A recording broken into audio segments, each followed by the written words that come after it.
Hey guys, what's up? Purple here, and yeah, so I don't know. People PM me, they're like, "Yo, bug abuse, how do I do it?" Or "What have you done?" Well, this video, it's not gonna be everything that I've done, but it's gonna be some stuff that I've actually recorded. Because a lot of bugs and stuff I really didn't record or I deleted them and stuff like that. So I hope you guys enjoyed the video and leave some good feedback. Alright, so the first bug I'm going to be talking about is the fake trade. And essentially, what this bug does or did is it allowed you to um, sort of invalidly keep opening another person's trade screen. And you could then interact with a player or take items off them or transfer items to them. So, in this next clip, you'll see how that works. So pretty much how this bug worked is you would need three accounts. One would be the slave that would just be sitting there with the trade window open, and that's the account that's going to be receiving the item. Now, the other two accounts would go around and they would say, let's say if you wanted to do a dungeoneering smuggle, you would both go in a dungeon and then you would trade each other and then you would get three trade windows between three accounts. Now, that doesn't sound like it makes sense, but it does because any items that you put on one screen will show up in the other screen, either via price checker or another trade. So essentially, you could scam people by removing items in the second trade window, and the other person won't notice when they already accept it. And you could scam billions of GP this way, or you can smuggle items in and out of Castle Wars or Dungeoneering, and it can also be used to X-log in the Duel Arena, which I'll show you in a second. Okay, so now the person on the right you see cannot move around and cannot wield weapons and stuff like that. But there's someone outside actually controlling the guy on the right. So when he changes the options doing the fake trade, where the guy outside still has the staking options up, as soon as he switches styles, as you can see now, it actually X logs and the other guy can just move around and then spec out. Now, the only downside to this is that as soon as the person outside activates the X log, even if you win or lose, you still get your items back and so does the other person. Alright, enough about that. I bet you guys want to see some smuggling in and out of Castle Wars and Dungeoneer and stuff like that. So I'll go ahead and put those clips on so you guys can watch it and yeah, enjoy.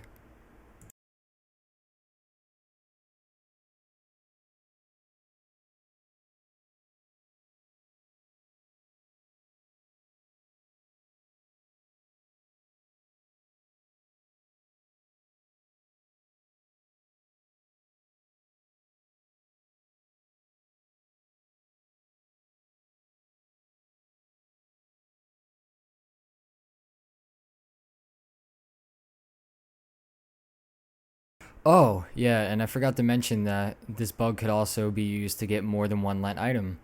And yeah, so I was kind of excited when I found that out. Here we are trading over everything, getting that ready. And one there and one there. So yeah, guys, the next clip, have you guys ever wondered how Hacks Unit gets those overloads and Slayer Helm on accounts that don't have the requirements?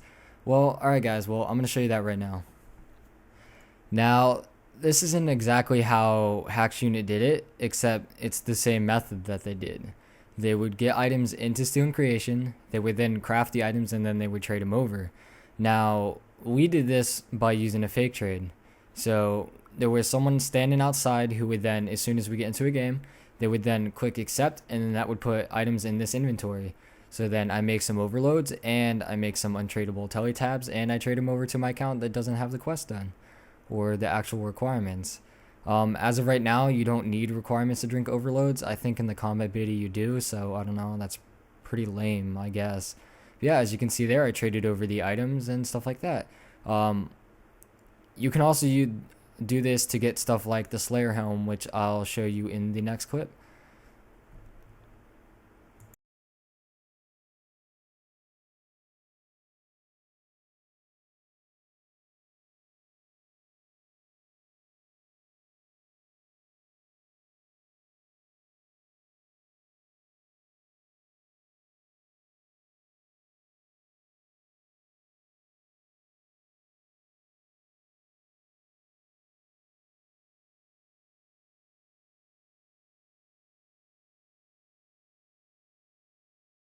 Alright, the next bug I'm going to be going over is one of my favorites.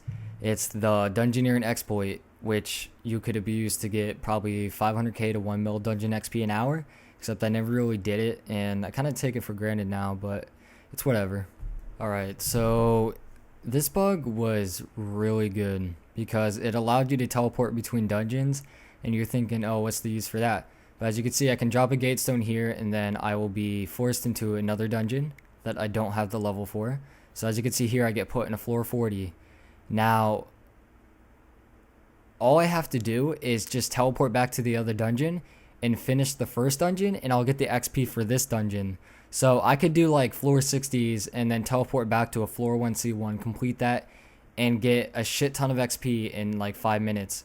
So yeah, it's very abusable and it's really good XP per hour. As you can see here, I did a floor 40 in 6 minutes, and that was just by myself. So, I mean, I didn't have any high dungeoneering accounts, so this is the reason why I really didn't abuse this bug. But it's, I don't know, it's probably one of my favorite bugs that I've ever done, and I kind of wish I abused it, but whatever. Shit happens, right? Have you ever wondered, like, how people actually smuggled out dungeoneering items back in the day? Well, this is one of the methods they would use. They would null themselves, like I showed you earlier, get in between two dungeons. They would then kill themselves with items in their familiar, and they would spawn in this white space, and then as they died, their familiars would die too, so they would drop the items on the ground. So all you had to do was just pick them up off the ground and telly out. Now, you can't telly with 0 HP, so the way you get your HP back up is you would rest on the ground, and this would, I don't know, reset your stats. I don't know why this works, but it does. Your HP would then go back up, and then you would just telly out and you have the items out. People think that glitching is actually really hard in that, you know, it's like so godlike, but it's not. It's easy stuff that Jagex overlooks, and pretty much anyone can bug abuse. You just got to know what to look for and stuff like that.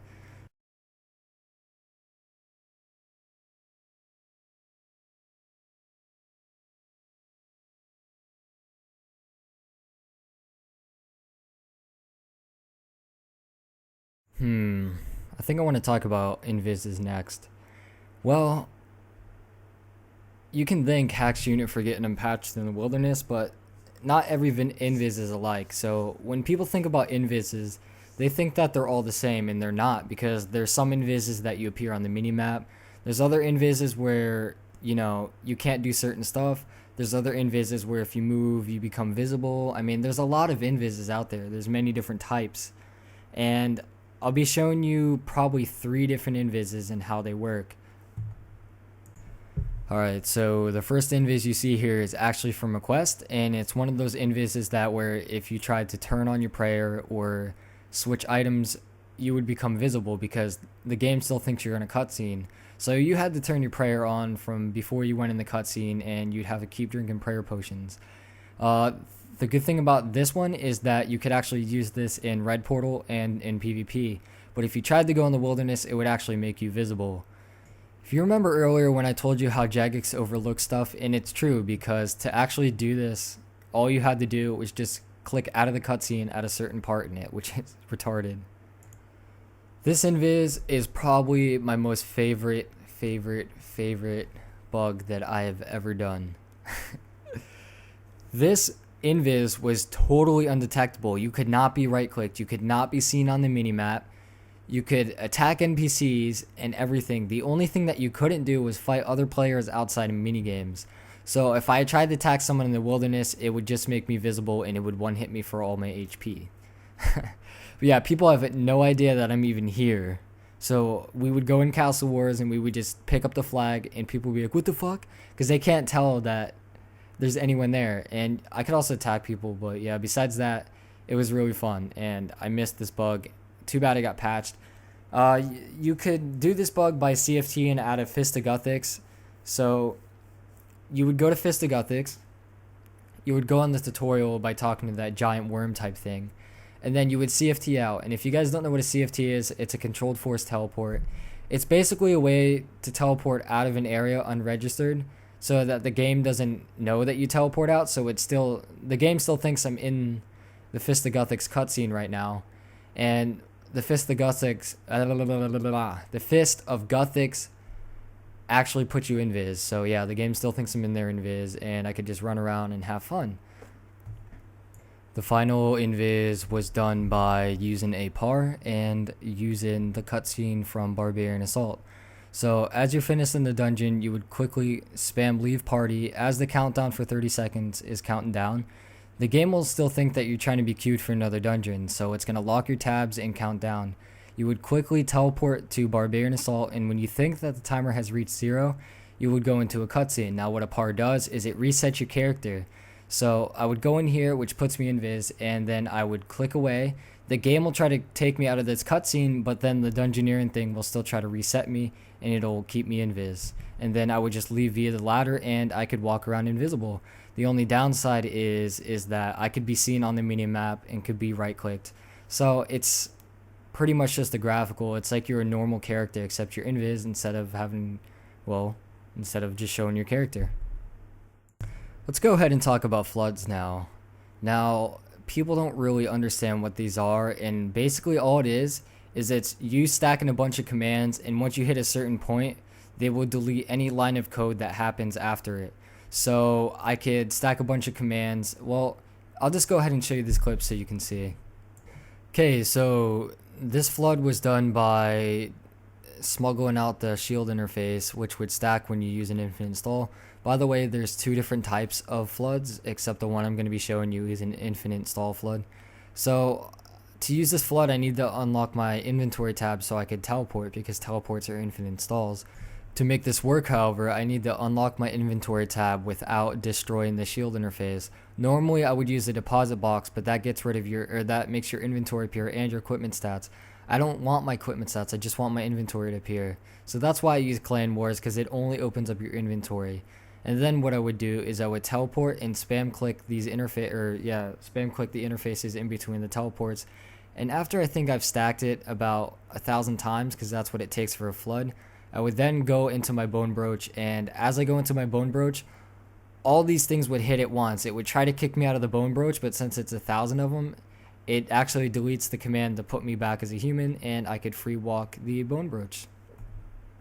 So that's pretty much it, guys. Here's some extra stuff. I didn't really include everything in this video. It's just I'm kind of in a hurry and stuff like that. So I hope you guys enjoyed. So yeah, leave a comment, and I'll talk to you guys later.